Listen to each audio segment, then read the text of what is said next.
the beginning, there was sand. And in the sand, Conan Exiles left footprints of epic proportions, though the road through development was long, with huge tracts of land. Now, the exiled lands have more than doubled their original size, and is no longer a mere sandbox. The Frozen North update added snowy peaks and fertile highlands, and at launch, the humid swamp and smoldering volcano are introduced. With such a large-scale world, traversing it can be time-consuming. But if you're able to find the recipe to construct the map room, you can fast travel to certain waypoints located around the world.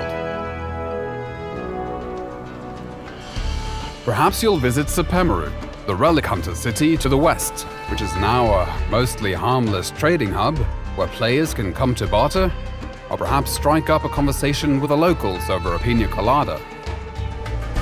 With a fully dynamic weather system, there is a chance you might get caught in the rain, snow, or deadly sandstorms.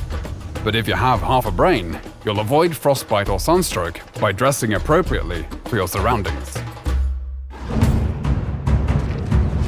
The world is filled with dangerous monsters and other humans, as well as challenging world bosses and deadly dungeons. These dungeons are designed to test you and reward those who show strength, intellect, and resourcefulness with items and lore you won't find anywhere else. Combat in Conan Exiles has gone from simple strikes to a grand set of combos with light and heavy attacks and unique moves for each weapon type. And with improvements to artificial intelligence, mastering your moveset and stamina is critical. These improvements also apply to the thralls you capture, making them highly effective guards for your base.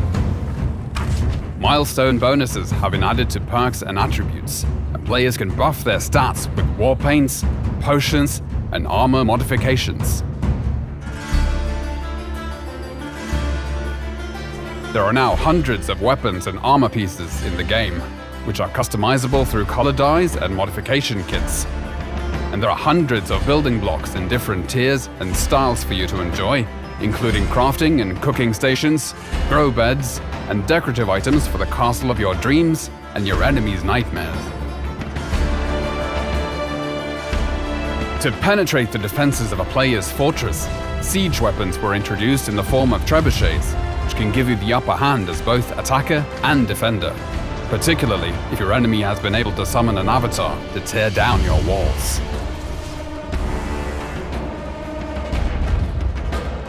With the ability for players to climb any structure or cliff face in the game, necessary defenses like siege cauldrons and crenellated walls were added.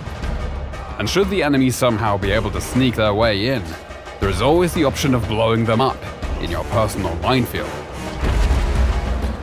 Defensive construction is not just against other players, as the creatures of the land also rise against you to drive you from their territories.